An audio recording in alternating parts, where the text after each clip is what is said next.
waktu tanggal 3 itu konsep itu sebenarnya nggak lebih dari 20 orang. Karena gue bikin konsep jadi plan ketiga itu adalah gotong kurung batang, tabur bunga, habis orasi di balai kota, kita lakukan long march ke kantor DPRD sembari gotong kurung batang dan mengibarkan bendera kuning, lalu kita keliling di gedung DPRD, tabur bunga menganggap 50 dewan kita, wakil kita udah mati. Gitu ya, mati nurani, bangkitnya seperti itu. Sebenarnya satira seperti itu. Pertama, angka tersebut tidak masuk akal. Di kota Depok, di mana kita menyewa rumah sampai 40 jutaan per bulan, sebesar apa itu rumah? Di sini aspirasi itu kan bukan cuma sebatas perwar, walaupun di surat itu adalah grand isunya adalah terkait perwar.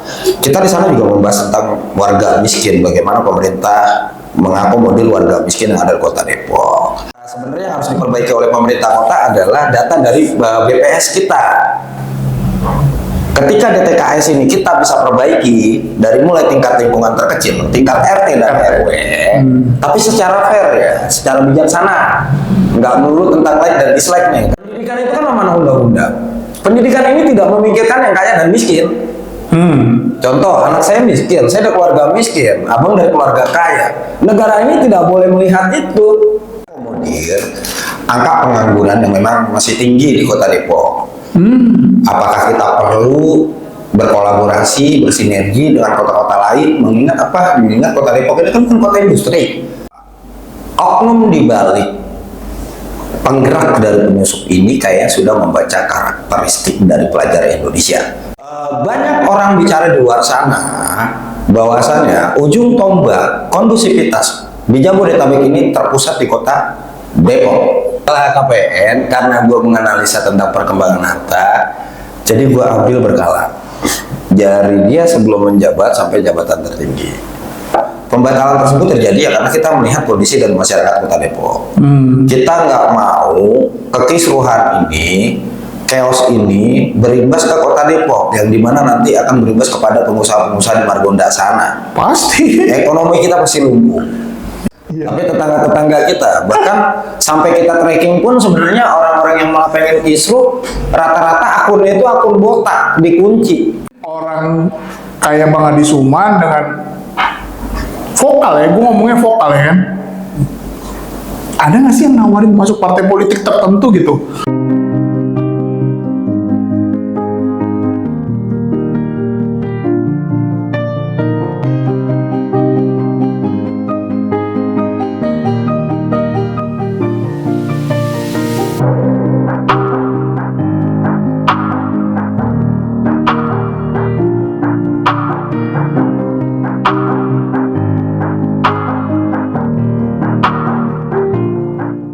Selamat malam rekan-rekan dari Gedeak Kreatif. Hari ini kita ganti set. Kita ada di Keiko Coffee and Shop di wilayah mana ini?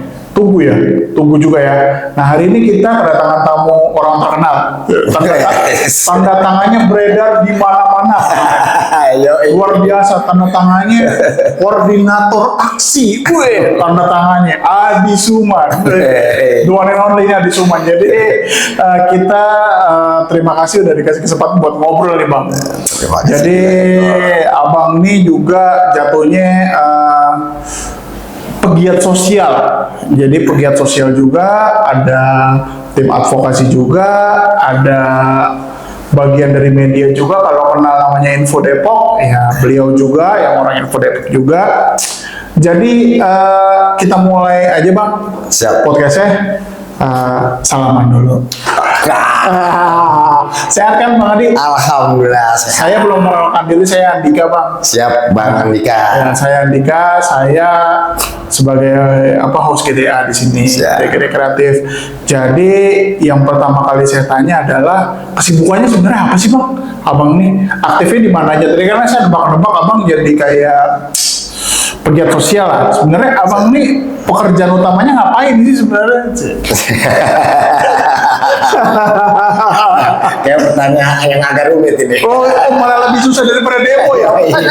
Oh, salah saya. Jadi gini. Keseharian kita itu adalah mengontrol kontributor dari masyarakat. Karena Info Depok ini kan kontributor langsungnya itu adalah masyarakat Kota Depok sendiri. Betul. Gitu. Jadi kita menyaring berita-berita yang ada di email, di DM, itu kita saring untuk kita tampilkan, kita validasi, terus kita sajikan untuk masyarakat kembali. Dari dinamika ataupun beberapa media mainstream dan media nasional yang lain, apa sekiranya pada hari ini yang update yang terjadi, ya itu juga kita sajikan di Info Depok sebagai sajian berita nasional.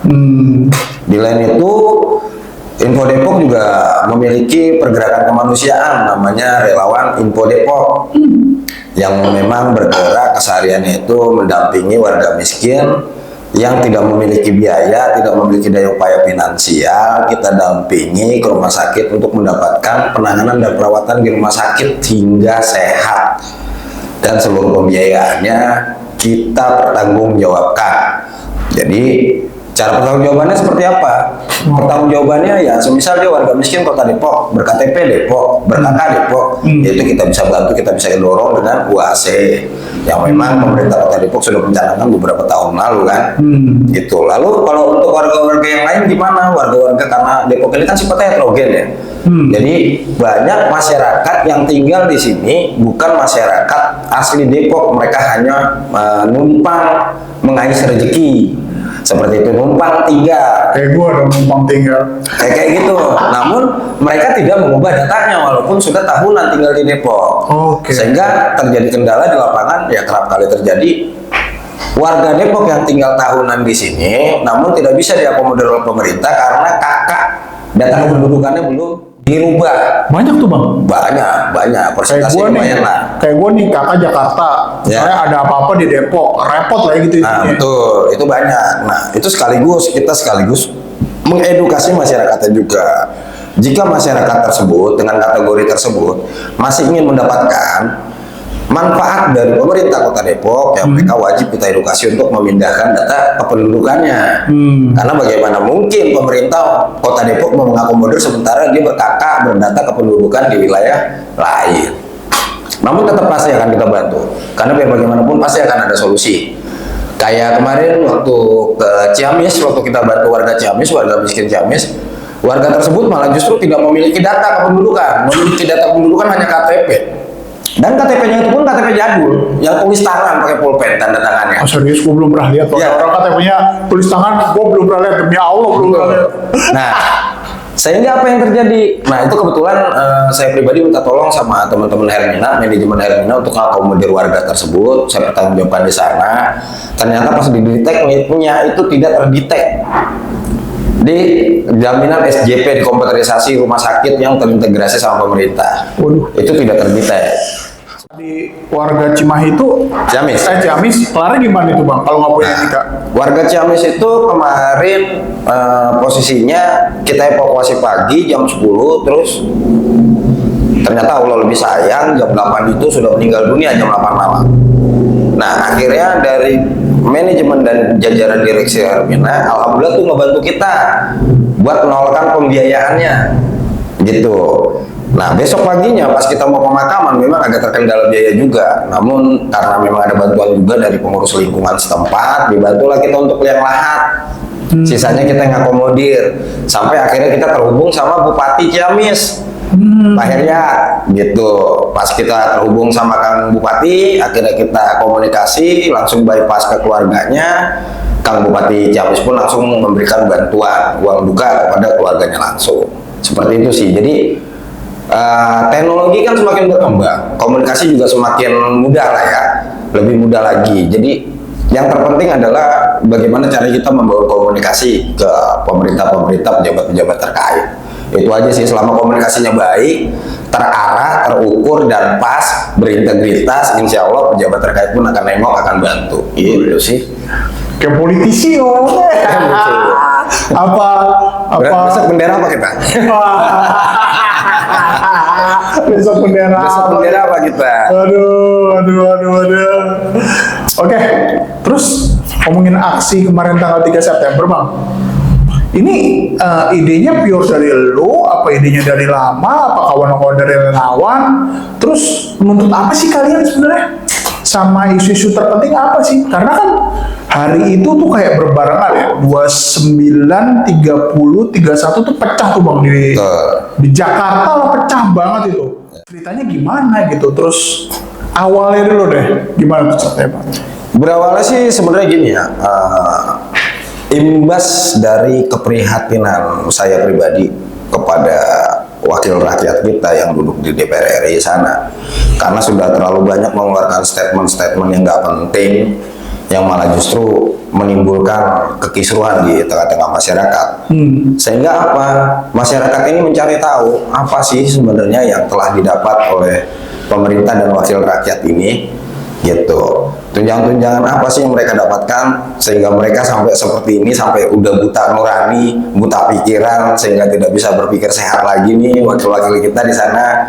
Karena gini, pada prinsipnya kan saya pribadi dan masyarakat Indonesia ini memberikan kedaulatan kita semua itu kan untuk kepentingan kita, rakyat Indonesia nih, bukan kepentingan mereka, bukan kepentingan pribadinya mereka gitu. Jadi ya kita pun, saya pribadi nggak pernah ridho, nggak pernah ikhlas ketika kedaulatan yang saya berikan kepada wakil saya ternyata dipergunakan untuk kepentingan pribadinya mereka. Seperti itu. Ditambah lagi analogi sederhananya seperti ini.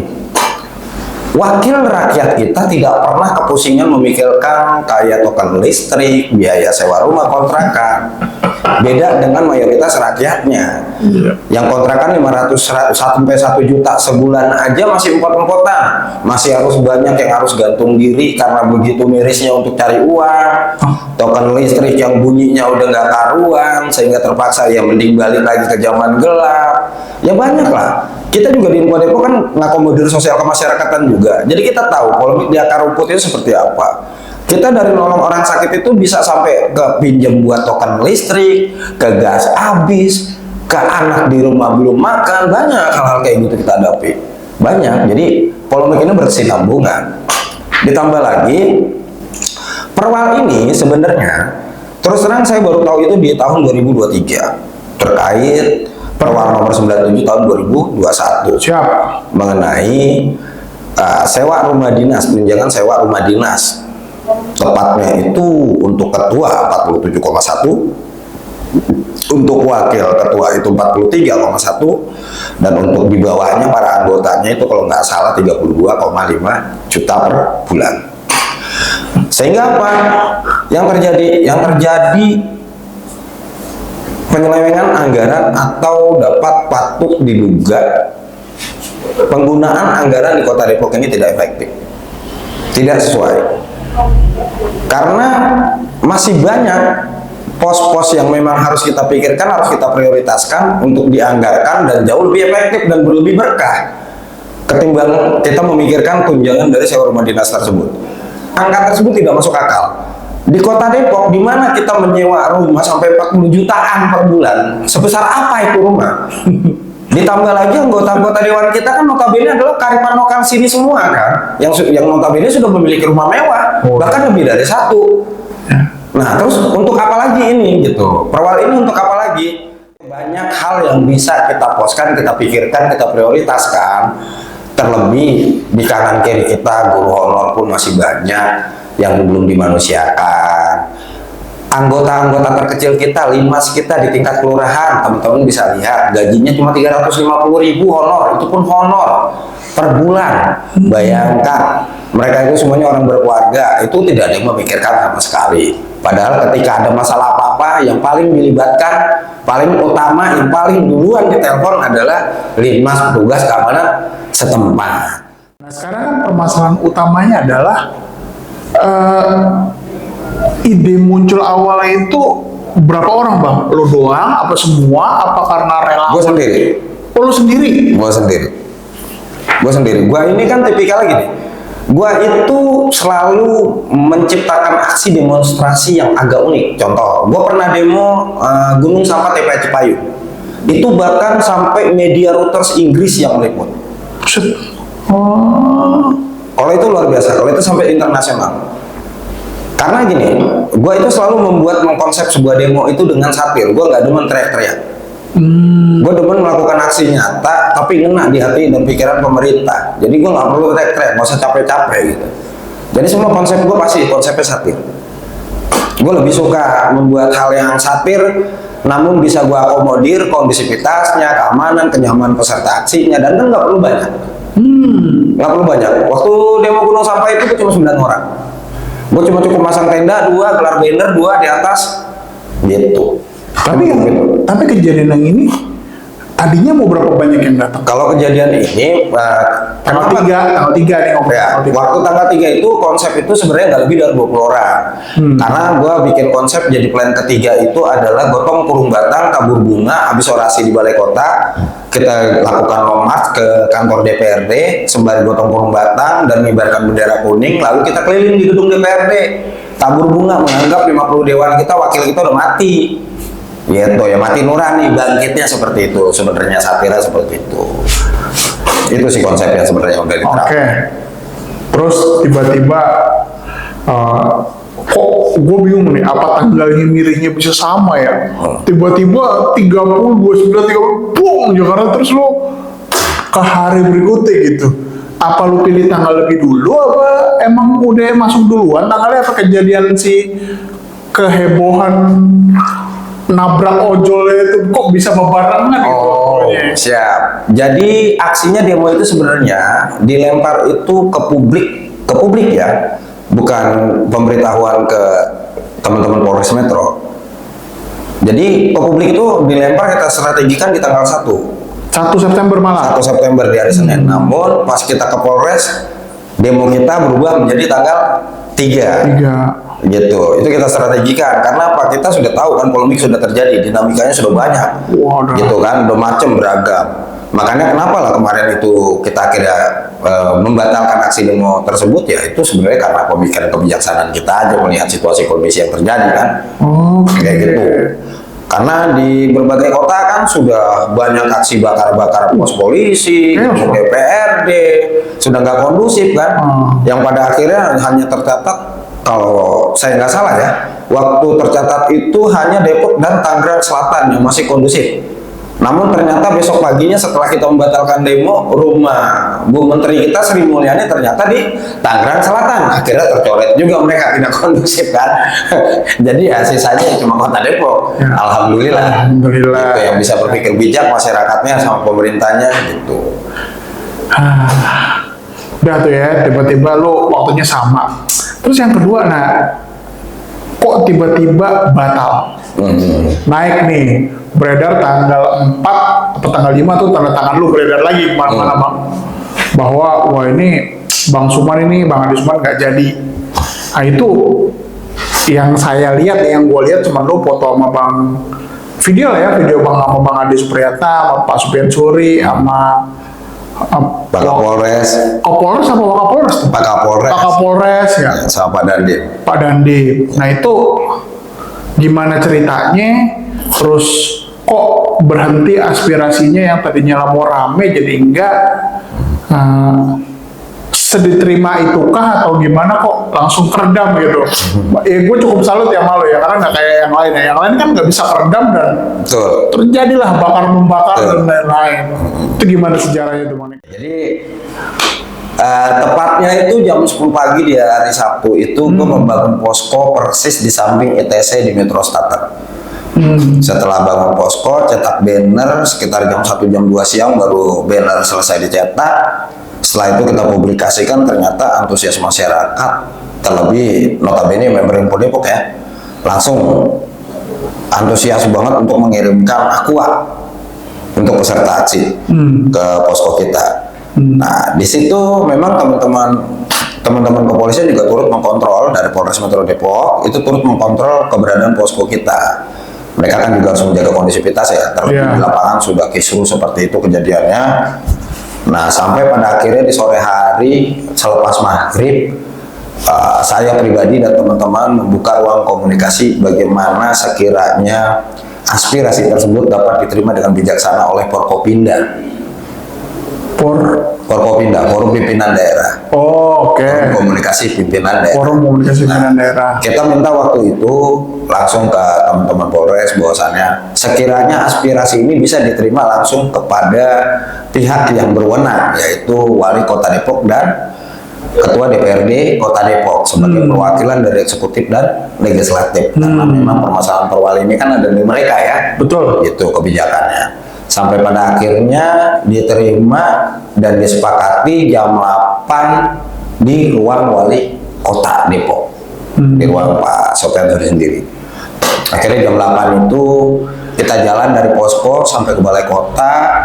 Di sana sudah ada Pak Wali, Pak Sopyan Suri, terus sudah ada Pak Sekda, sudah ada Pak Dandim dan Pak Kapolres yang memang notabene sudah menunggu kita untuk menerima aspirasi tersebut. Gitu, terjadi komunikasi yang baik, terjadi saling sharing, saling mengingatkan, terus kita juga mendapatkan banyak ujangan, banyak inputan tentang seputar dunia internasional, dunia kita, negeri kita, termasuk ya Kota Depok, perkembangannya seperti apa. Gitu, karena memang kita melihat kondisivitas di kota-kota lain sudah semakin kisruh, sudah banyak aspirasi ini yang sudah bukan murni lagi aspirasi, tapi sudah ditunggangi oleh kepentingan yang lain, dan terlebih penyusupnya juga nggak pernah kelihatan, cuma datang bikin kisruh terus hilang. Selepas itu yang wajib bertanggung jawab adalah ketua pelaksana aksi. Nah itu juga yang jadi kekhawatiran gua tuh di tempat itu pada waktu malam itu. Ngeri juga ya. Misalnya gue koordinator aksi, ya kan, tiba-tiba apalah tadinya aman, tiba-tiba riot, kisruh, gue yang dicari gitu. Ya chaos ya, dicari pelaksana aksinya. Ya bertanggung jawab. Apakah hancuran yang ada ataupun nyawa yang hilang, ya wajib bertanggung jawab atas hal itu. Karena kan kita yang menciptakan aksi tersebut. Iya ya. Undangan-undangan resmi. Nah itu dia. Makanya kemarin itu yang sulit dikontrol adalah malah justru masa yang memang organik. Yang lahirnya dari mana? Lahirnya dari followers IG kita, Facebook itu yang lebih bahaya. Karena yang baca kan udah bukan masyarakat Kota Depok aja, tapi tetangga-tetangga kita. Bahkan sampai kita tracking pun sebenarnya orang-orang yang malah pengen kisruh, rata-rata akunnya itu akun botak, dikunci. Dan rata-rata lokasinya itu di Bogor dan Jakarta. Kayak gitu. Jadi ya memang penyusup ini banyak. Ini memang nyata dan bukan cuma hanya di realita pada saat aksi unjuk rasa mereka ada. Tapi di media sosial pun mereka diselipkan. Iya, buzzer ya, bukan buzzer. Ngomongnya buzzer kayak gituan ya. Betul. Iya, gitu ya. Kalau bisa kita bilang kalau di dunia digital namanya operasi pengaruh. Operasi pengaruh? Namanya operasi pengaruh. Jadi operasi pengaruh ini bisa tercipta ketika kita mau melengsarkan seseorang, membuat citra buruk pada seseorang, pada figur. Intinya menggiring opini ke satu tempat, ke satu titik. Sampai ya kalau menemui titik keberhasilan. Itu namanya operasi pengaruh. Jadi udah nggak main teluh lagi ya? Betul, antara elit dan elit lah. Kalau urusan itu antara elit dan elit. Iya.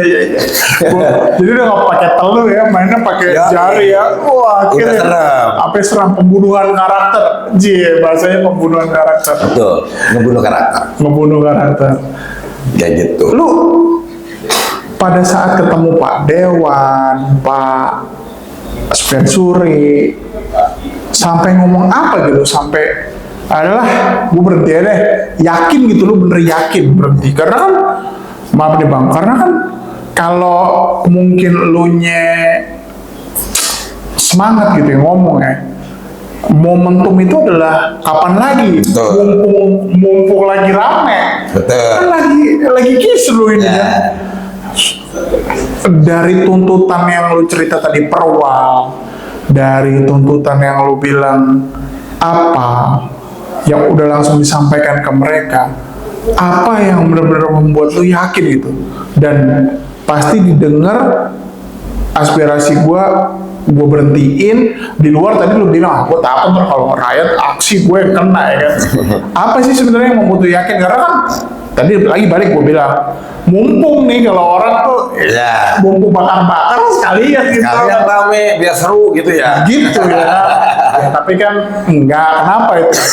Yang real yang bikin lu enggak tuh kenapa gitu? Jadi gini, yang perlu diketahui kita bersama, bahwasannya aksi unjuk rasa, demonstrasi itu terjadi akibat lantaran upaya-upaya yang kita lakukan, kritikan kita terhadap pemerintah maupun eksekutif dan legislatif itu tidak didengar, tidak digubris, sehingga timbullah namanya aksi unjuk rasa ataupun yang kerap kali kita bilang demonstrasi. Tapi sebelum ini lu udah pernah Kerap kali. Oke, yang tadi 9 orang, yang tadi 7 orang. Oke. Jadi dan kita juga kerap kali mengkritisi pemerintah melalui surat elektronik, gitu, media sosial kita sendiri, gitu, supaya upaya teguran. Kan macam hal lah, upaya kita mengkritisi boleh dengan berbagai platform lah, yang kita bisa seperti itu. Yang kedua, pembatalan tersebut terjadi ya karena kita melihat kondisi dari masyarakat Kota Depok. Kita nggak mau kekisruhan ini, chaos ini berimbas ke Kota Depok, yang dimana nanti akan berimbas kepada pengusaha-pengusaha di Margonda sana. Pasti. Ekonomi kita pasti lumpuh. Dan yang lebih parah lagi, kita akan sulit nanti untuk bangkit dari perekonomian yang sudah terpuruk tersebut. Siap. Gitu. Kita harus bisa memikirkan lebih panjang, lebih jauh. Jadi di sini nggak melulu cuma tentang Adi Suman dan Perwal dan demo, bukan tentang itu. Demo ya aspirasi kan sudah diterima, sudah fair, pemerintah, masyarakat berproses, biar mereka berproses walaupun tuntutan kita tetap batal. Walaupun insya Allah terjadi ke depan akan batal karena di pusat sudah dibatalkan ya. Batal. Jadi secara otomatis nanti ke tingkat kota maupun provinsi pasti akan batal. Kayak gitu. Yang ketiga, di sini aspirasi itu kan bukan cuma sebatas Perwal, walaupun di surat itu adalah grand issue-nya adalah terkait Perwal. Kita di sana juga membahas tentang warga miskin, bagaimana pemerintah mengakomodir warga miskin yang ada di Kota Depok, bagaimana pemerintah eksekutif dan legislatif bisa mempertahankan UAC dengan PAD kita yang sudah mencapai 4,1 triliun sekarang. UAC ini kan sangat penting untuk masyarakat miskin kita, terlebih masyarakat rentan miskin. Jadi kita juga harus pahami juga nih, kategori masyarakat di sini banyak nih, bukan cuma miskin doang, tapi ada kategori rentan miskin. Yang rentan miskin ini nih yang agak kita khawatirkan. Apaan tuh, Bang? Sorry, gue potong. Rentan miskin. Rentan miskin. Ya. Kaya. Miskin. Sangat miskin. Yeah. Ada lagi. Maaf guys, gue baru tahu nih. Sangat miskin. Gue ulang ya dari awal ya. Yeah. Sangat miskin. Rentan miskin. Sangat miskin. Terus tengahnya apa ya? Tengahnya itu miskin. Tengahnya miskin. Ya, dari rentan miskin, sangat miskin. Oke. Rentan miskin ini berarti lu yang pendapatannya belum mencapai sampai UMK. Oke. Kalau minimum kota. Gitu. Nah, yang miskin berarti di bawah itu lagi. Sangat miskin berarti dia nggak berpendapatan bisa sampai ke sana arahnya. Ya gitu. Jadi sebenarnya yang harus diperbaiki oleh pemerintah kota adalah data dari BPS kita. Ketika DTKS ini kita bisa perbaiki dari mulai tingkat lingkungan terkecil, tingkat RT dan RW, tapi secara fair ya, secara bijaksana, nggak melulu tentang like dan dislike nih, karena semua yang diakomodir, yang tercatat di data kependudukan, yang terinput di sistem kita itu baru dasar like dan dislike, sehingga terjadi kesenjangan sosial di masyarakat. Kesenjangannya seperti apa? Contoh, yang dapat KIS keluarganya RT doang, yang dapat bansos keluarganya RW doang. Yang jadi ketua orang-orang RT doang, yang jadi ketua orang-orang lurah doang. Kan itu dulu kan pembahasannya kan. Pasti kan karena sana kesenjangan sosial tersebut. Sehingga apa? Kemerataan hak dari masyarakat yang harusnya terfokus untuk masyarakat ini menjadi tidak fokus. Karena apa? Jatahnya dari hak warga miskin ini sudah dibelokkan ke kepentingan-kepentingan yang lain. Contoh, ini ada kasus masalah di Republik ini tentang KIS PBI, peserta bebas iuran. Iya. Yang dapat sudah lihat sendiri kan teman-teman kan, puluhan ribu di luar sana yang dapat malah orang-orang akademisi, orang-orang yang sudah berpenghasilan di atas rata-rata, di atas 10 juta. Sehingga terjadi apa? Dari ke 35.000 yang salah pendataan ini berimbas ke 35.000 warga miskin ketidak terakomodir. Kuenya nggak dapat lah ya. Betul, kayak gitu. Terus yang kedua, kita juga bahas ke pemerintah dan eksekutif dan legislatif itu tentang pendidikan yang layak, yang merata. Karena gini, pendidikan itu kan amanah undang-undang. Pendidikan ini tidak memikirkan yang kaya dan miskin. Contoh, anak saya miskin, saya ada keluarga miskin, abang dari keluarga kaya. Negara ini tidak boleh melihat itu. Hak anak abang dan hak anak saya itu sama. Di mata undang-undang sama. termasuk disabilitas juga. Dimanapun, judulnya putra putri seluruh Indonesia. Itu hak mereka, termasuk hak saya. Jadi apapun alasannya, wajib pemerintah menyediakan pendidikan yang layak dan merata. Bisa, sangat bisa. Kenapa nggak bisa? Sangat bisa lah. Uang anggaran kita kan 700 triliun per tahun kan. Setiap APBD kita ke Palu tuh di APBN 700 triliun. Masa nggak bisa sih manusia yang guru bikin sekolah yang layak? Bisa. Bisa lah selama nggak dimaling. Jadi penegasan dari undang-undang tersebut, amanat tersebut adalah pendidikan yang layak untuk putra-putri kita semua. Gitu. Terus di pembatalan aksi ini, di momen pertemuan kita penyampaian aspirasi itu juga kita menyampaikan bagaimana caranya pemerintah Kota Depok mengakomodir angka pengangguran yang memang masih tinggi di Kota Depok. Apakah kita perlu berkolaborasi, bersinergi dengan kota-kota lain, mengingat Kota Depok ini kan kota industri. Namun kita kan diambil sama kota-kota industri. Caranya bagaimana? Apa kita yang menyiapkan tenaga kerjanya, kita yang membuatkan pelatihannya, industrinya melihatkan kota lain yang menyiapkannya. Terus kita buat sinergisitas yang apik seperti itu melalui bursa kerja kita. Terus bagaimana caranya pemerintah akomodir kayak teman-teman sekalian ini kan adalah bentuk kreativitas, podcast adalah bentuk kreativitas, F&B juga bentuk kreativitas, peluang-peluang bisnis lah. Bagaimana nih pemerintah akomodir peluang-peluang bisnis, kreativitas muda-mudi kita, kayak gitu. Ini kan kayaknya kurang diperhatikan.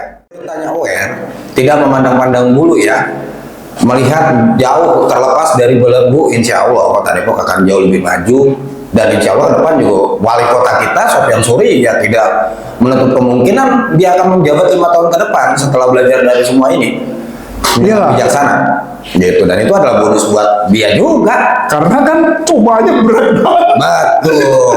Cobaannya paling berat Bang, karena baru jabat tiba-tiba di demo, mau di demo sekali. Ribut, kisru dan lain-lain tuh. Ya, banyak hal memang yang harus dipikirkan beliau secara bijaksana ya. Iyalah. Lebih baru menjabat dan beliau kan juga birokrat murni, bukan seorang politisi. Masih banyak lah yang memang harus dipelajari. Makanya ya kita lah yang muda-mudi ini membersamai wali kota kita, pimpinan daerah kita, bagaimana caranya kita bisa memberikan hal-hal dan energi-energi positif untuk beliau, supaya beliau juga wali kota bisa lebih semangat untuk memimpin Kota Depok. Kalau gua dengar bahasa lu tuh Bang, lu tinggal masuk partai politik aja Bang, bendera lu udah cocok nih Bang, ya kan? Lu tinggal mengarah ke bendera yang mana, terus tapi pertanyaan gue nggak ada yang nawarin Bang, nggak di gue ngomong nih pertanyaan goblok aja deh dari seorang Dika gitu. Ini orang kayak Bang Adi Suman dengan vokal ya, gue ngomongnya vokal ya kan. Ada nggak sih yang nawarin masuk partai politik tertentu gitu? Gue danain deh, lu jadi anggota DPR, misal gitu.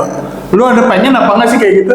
Kalau itu kayaknya di setiap momen ya, menjelang momen pilkada, itu selalu kerap kali terjadi tawaran-tawaran tersebut. Terus ditambah lagi teman-teman terdekat, teman-teman aktivis yang selalu memberikan pernyataan bahwasannya Bang Adi nggak akan bisa merubah sesuatu, merubah tatanan di satu kota, terkecuali Bang Adi masuk dalam sistem itu sendiri. Korek, makanya. Gitu. Nah, tapi di gua pribadi menjadi suatu kekhawatiran yang sangat ya. Terlebih, gua menggambarkannya gini ya. Politik itu memang baik. Islam pun mengajarkan itu. Namun politik yang seperti apa dulu? Kalau sekarang kan politiknya sudah kepentingan. Dan gua pribadi orangnya paling tidak bisa diatur. Dalam artian setiap dalam berorganisasi, politikus itu kan, partai itu kan organisasi kan, organ kan. Nah, gue paling nggak bisa diatur tuh. Gue paling nggak bisa dibudak-budakin gitu, gue paling nggak bisa. Gue punya prinsip yang memang benar-benar agak batu ya, agak kuat juga. Terlebih gue ngeliat kondisi perpolitikan Indonesia ini ya sudah syarat kepentingan dan kacau lah. Kacau, sangat kacau ya politik di Indonesia ini. Jadi bingung kita juga, mudah-mudi ini bingung kita mau berpolitik yang seperti apa nih. Karena apa, senior-senior kita pengajarannya kayak gitu semua. Iya. Kita dibuatnya ya bukan optimis, bukan membuat semangat, jadi pesimis untuk membangun negeri ini. Karena yang dia pertontonkan melulu ya cuma hal-hal yang bodoh. Bukan hal-hal yang mencerdaskan kehidupan bangsa. Sehingga menjadi ya seperti ini keadaannya sekarang, kisruhnya sekarang seperti ini. Minimnya apa ya, keras keyakinan kita kepada wakil-wakil rakyat kita. Bahkan sampai kemarin kan ada yang namanya istilah, kita sampai membuat hashtag bubarkan DPR. Walaupun sebenarnya negeri ini kan, republik ini dibangun atas dasar demokrasi, yang dimana kita pun sangat membutuhkan wakil rakyat, kita pun sangat membutuhkan DPR RI. Untuk apa ya? Itu sebagai badan pengawas kita, gitu, sebagai penyambung lidah kita. Ya, semoga atas kejadian ini negeri kita semakin baik, wakil rakyat kita juga semakin lempeng, semakin waras, Amin. semakin sehat, Amin. jiwa dan raganya. Amin. Gitu sih Bang Dika. 17 plus 8 nih Pak. 17 plus 8. Rame lagi nih ya kan. Yang Boleh baru tanya? realisasi 6 ya. Hah? Yang baru realisasi 6. Nah, apa aja tuh Pak? Gue malah nggak hafal. Ya, kalau poin-poinnya yang paling utama itu yang gue perhatikan karena memang terkait perwal, terkait aksi demo gue, yaitu sewa rumah dinas Batal. batal, terus sama tunjangan perjalanan ke luar negeri Oh, oke. itu sudah dihapuskan. Itu sih yang gue tahu, dua poin itu, karena memang 2 poin itu inceran dari perwal gue, dari aksi demo gue. Makanya itu gue tontonin terus, pokoknya lu harus batal. Tapi yakin nggak Bang 17 itu bakal batal? Kalau 17 bisa punya keyakinan, masyarakat Indonesia bisa punya keyakinan, namun bisa juga nggak punya keyakinan, ya karena kita diperlakukan selalu seperti ini. Tapi yang jelas percayalah bahwasannya semua ini kan butuh proses panjang. Ini bukan proses yang sebentar. Gue pribadi sangat tidak yakin bila mana ini dituntut secara cepat. Namun bila mana ini dituntutnya secara tuntas, insya Allah bisa. Kalau secara cepat, insya Allah nggak bisa. Karena butuh proses panjang. Butuh proses panjang. Kalau teman-teman pemuda-pemudi dan wilayah Depok ini sebenarnya gampang tersulut nggak sih Bang? Kayak kemarin kan nggak kejadian nih. Tapi kalau kejadian gampang tersulut nggak sih? Oknum di balik penggerak dari penyusup ini kayaknya sudah membaca karakteristik dari pelajar Indonesia. Makanya kenapa mereka menyusupinya hanya pelajar STM, Iya. SMA sederajat, karena mereka sudah membaca karakter. Karakter anak di Republik ini, khususnya SMA, itu selalu labil dan penuh emosi. Dan maaf, mereka sangat menunggu. Ada kemungkinan di diri pelajar ini sudah tertanam stigma dendam terhadap kepolisian. Oke. Sehingga ketika itu yang disulut, ketika itu yang disusupi, terjadilah aksi ricu tersebut, chaos tersebut. Makanya yang dibakar fokus kan, pos polisi, mako. Nah, makanya mereka perbuatannya udah kayak nggak mikir, nggak punya rasa takut. Ya karena yang ada dalam diri mereka kan ketidaklabilan mereka dan emosi mereka saja terhadap aparat ini. Karena otaknya sudah dicuci bahwasan polisi jahat itu begini. Makanya membubarin. Ya, mereka kan otaknya kan begitu, berkumpul, bergumul, ribut. Ya itulah karakter yang dibaca dari oknum-oknum. Iya, jadi dihantam SLTA dan sederajat ya. Ya, bahkan di Kota Depok sendiri ini terjadi, dan murni ini malah justru terjadi pada ponakan saya. Ponakan saya pribadi itu malah justru dia menerima, padahal dia sudah putus sekolah, dia menerima 100.000 bayaran untuk bisa demo sampai ke Jakarta. Padahal itu masih kasarannya karena tahapannya berarti SMP ya, kelas 2, kelas 3. SMP?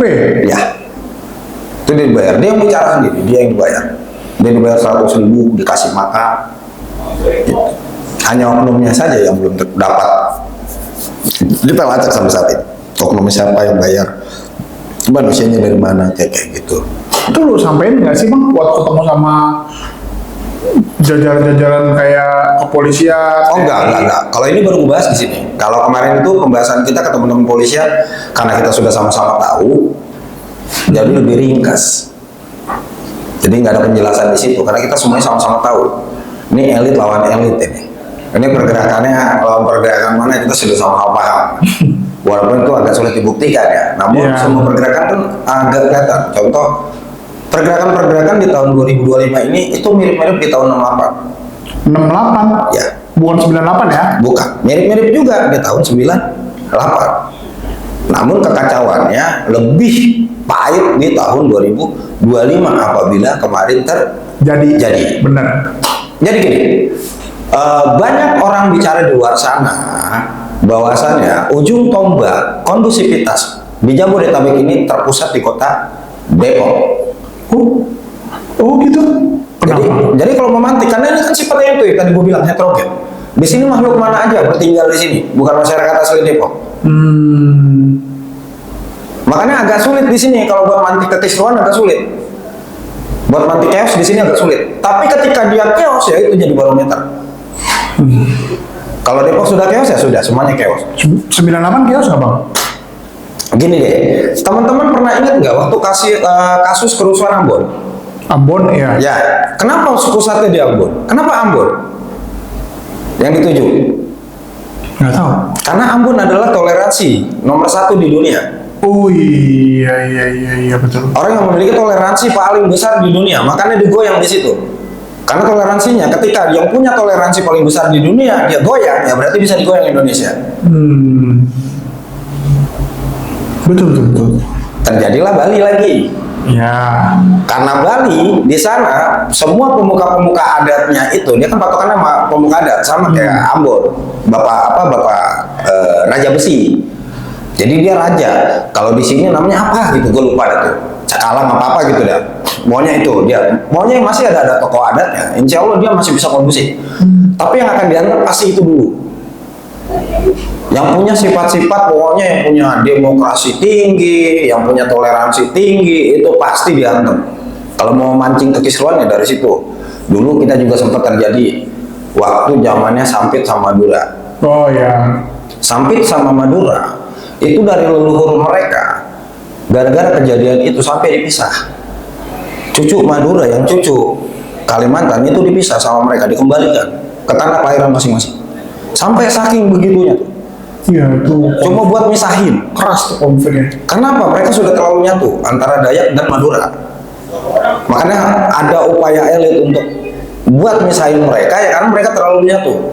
Karena ketika mereka menyatu, yang terjadi adalah ketahan semua hutan kita, pertambangan kita. Ya inilah yang terjadi sekarang. Yaitulah elit ketika bekerja. Nggak kegambar kan? Sama lah kayak Dracula, kayak babi ngepet, sama kan? Kayak pocong. Shadow. Mereka bilangnya diri mereka tuh shadow. Mereka ada di belakang. Sama kayak lo bang, ada di belakang. Betul. Cuma kalau itu kan wujud ya. Iya, kalau lo wujud aja ya kan. Ada tanda tangan tuh gede-gede. Wah, wujud nih orang. Bisa hilang. Ya kita kalau misalnya jadi maling, kita lebih jago, lebih ahli. Karena biasanya penonton itu lebih ahli daripada yang melakukan. Yang main bola. Iya. Karena gue pribadi ngamatin perkembangan harta kekayaan pejabat Depok, gue udah lama. Jikro tahu, gue bertonton bikin kajian analisa ini. Lu bayangin sampai harta pejabat Depok aja gue analisa, gue kaji. Kan ada di LHKPN. Ya, gue kerja sama KPK. Resmi data gue dari sono kok. Itu gua semua dari wali kota, kapolres, semua kepala dinas, camat itu semuanya ada perkembangan harta di rumah gua. Emang dikasih tahu semua? Dikasih tahu semua? Nggak boleh. Ya kalau kagak misalnya dikasih tahu sama KPK kita gulung. Wali kota Depok hartanya berapa? Pak Prabowo aja ada kok hartanya. Yang terpenting kitanya pertama orang jelas. Yang kedua kepentingan kita pun jelas. Yang ketiga ya lu setor lah KTP lo kalau lu orang benar. Ya lu minta data sama KPK, tapi lu mau store KTP, ya nggak bakal dibagi sama dia. Dia tanya kepentingannya bingung, lu sebagai apa? Ada yang kayak gitu ya? Ya banyak. Tapi nggak usah store KTP kayaknya bisa bang via online gitu? Nggak bisa. Nggak bisa. Masa sih? Nggak bisa, sekarang nggak bisa. Oh sekarang udah nggak bisa? Ya, wajib nama usia, nama usia kita sama alasan kita. di form. Ya. Kalau lu searching satu-satu mungkin bisa, ada yang bisa lolos, ada yang enggak. Gue biasanya bisa satu-satu doang. Ya, bisa ada yang lolos, ada yang enggak. Biasanya gue ngecek teman-teman yang udah jadi pejabat, teman-teman kan gue ada tuh yang misalnya jadi pegawai negeri yang udah agak tinggi tingkatannya, gitu kan gue cek aja. Ngintipin duitnya, biar bisa utang. Ya kan? Enggak juga. Tujuan gue itu sih, kalau gue itu tujuannya. Tujuannya biar kita bisa utang. Suwe. Gitu bang. Jadi kalau KPN karena gue menganalisa tentang perkembangan harta, jadi gue ambil berkala dari dia sebelum menjabat sampai jabatan tertinggi. Gitu, itu berkala, continue. Bisa dari zaman COVID 2020 yang paling sensitif perkembangan harta pejabat itu di COVID. Kenapa paling rentan di COVID? Karena di situ Presiden Jokowi mengalihkan dana ke dana Kesehatan. Oh, dana COVID. sehingga apa?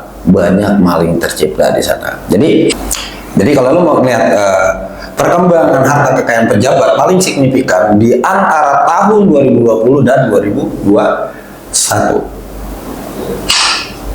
Jadi COVID ini pun kan kita COVID tahun 2020, 2019 kita sudah disosialisasikan. Iya. Ya tahu, bahwasannya gue mau COVID nih ya, lu siap-siap ya, Indonesia siap-siap, kayak gitu kan. Udah disosialisasikan kan ke dunia kan, ke Jerman, ke Inggris, ke Prancis sudah disosialisasikan semua, sampai ke Italia kan. Walaupun konspirasinya Wuhan lah yang tertuduh. Iya. Itu kan settingan-settingan dari elit internasional aja kan. Walaupun sampai saat ini juga gua sudah nyumbang mertua 2 biji gara-gara COVID kan. Bang apa? Ya nyumbang nyawa kan. Oh. Gua relawan COVID. Meninggal. Nah, kan gua relawan COVID. Mertua gua kan meninggal 2 bulan. Juli sampai September diambil dua-duanya. Karena gua aktif ngebantu di Kota Depok buat pendampingan masyarakat COVID, ya gua tertuduh sama keluarga besar. Oh, gara-gara lu nih gitu. Nah, siapa lagi yang bawa penyakit ke rumah? Iya sih. Ya tapi kan, Lah orang pada di rumah gua doang yang luar. tapi lu baik-baik aja nih. Ya, lu baik-baik aja.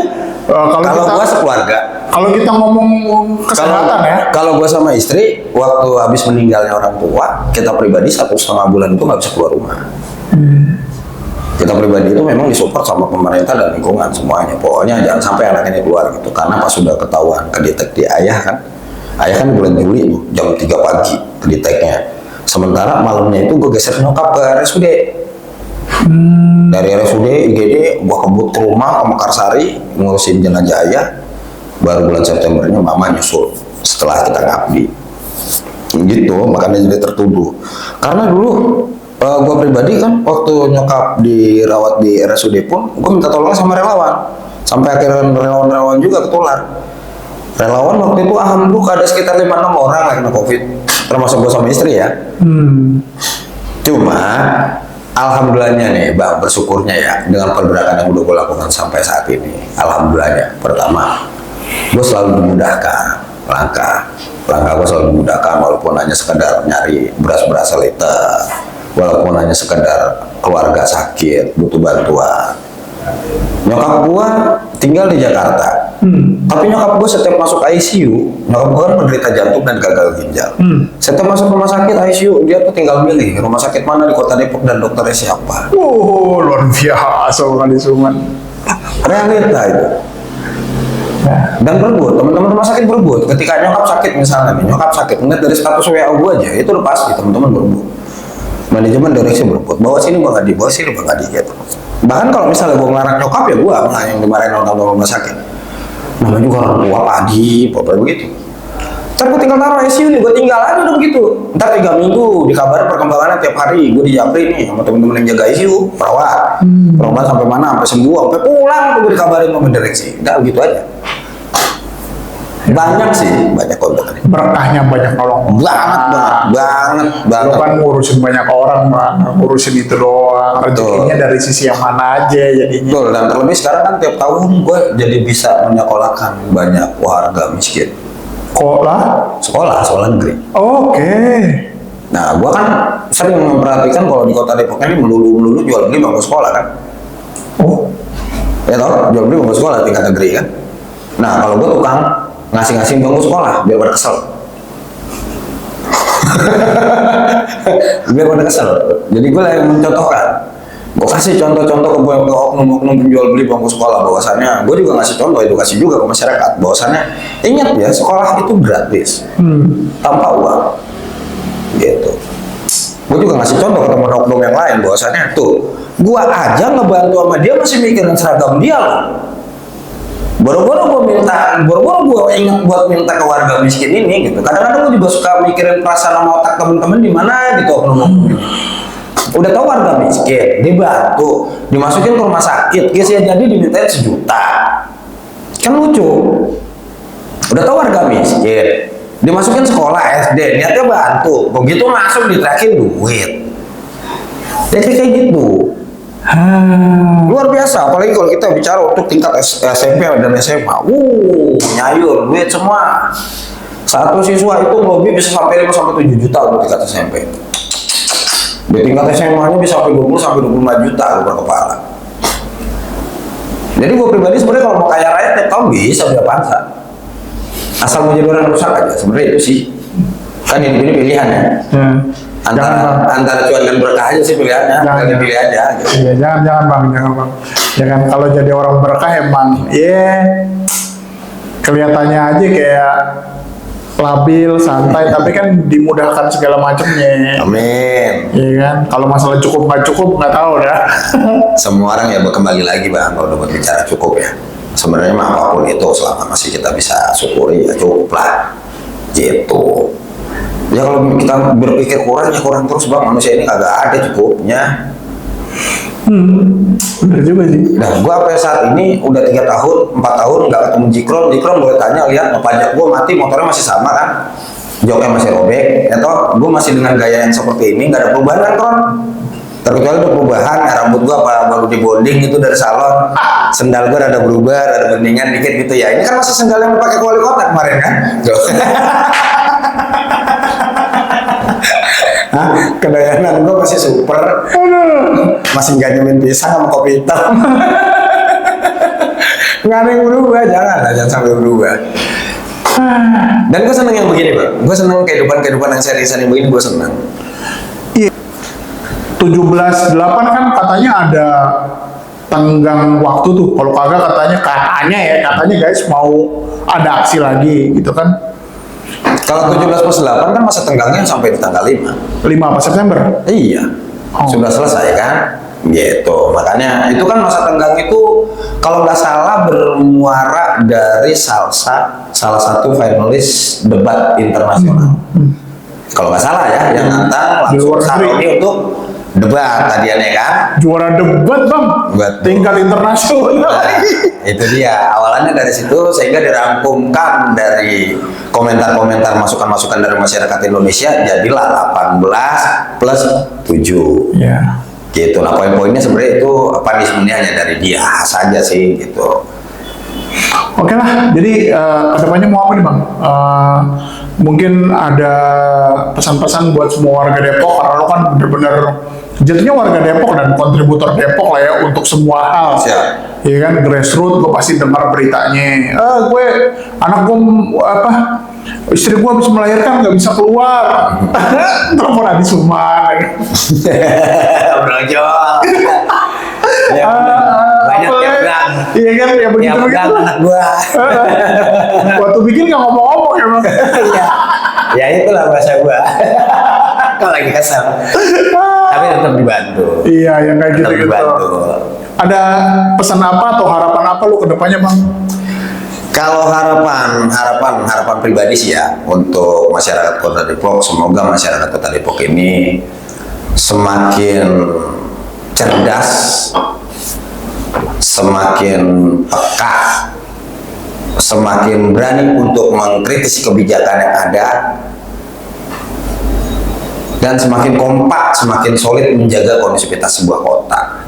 Dan untuk pemerintahannya sendiri, pemerintah Kota Depok, harapan kami kota ini bisa lebih maju, lebih baik, dan terutama lebih bermartabat di mata masyarakat Kota Depok.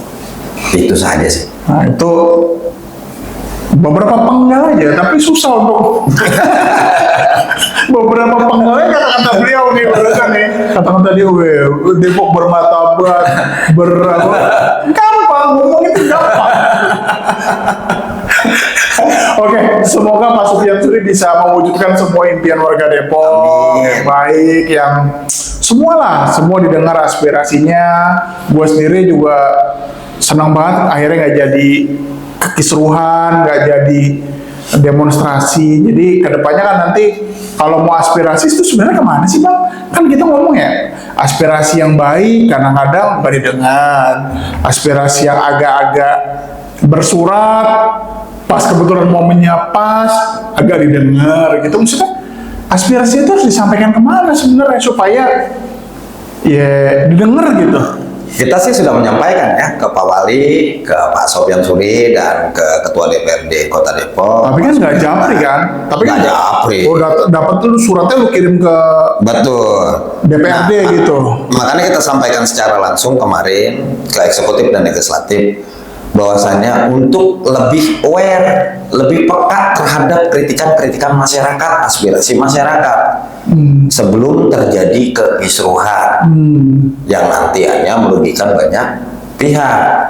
Kalau aspirasi ini ditangkap cepat, direspon cepat oleh pemerintah ataupun lembaga resmi terkait, insya Allah tidak akan menjadi masalah.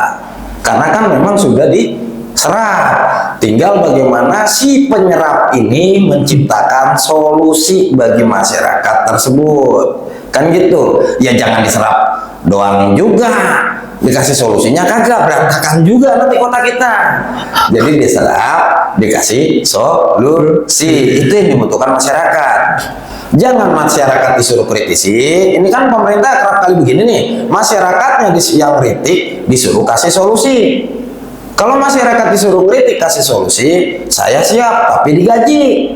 Biar saya mengkritisinya tiap hari.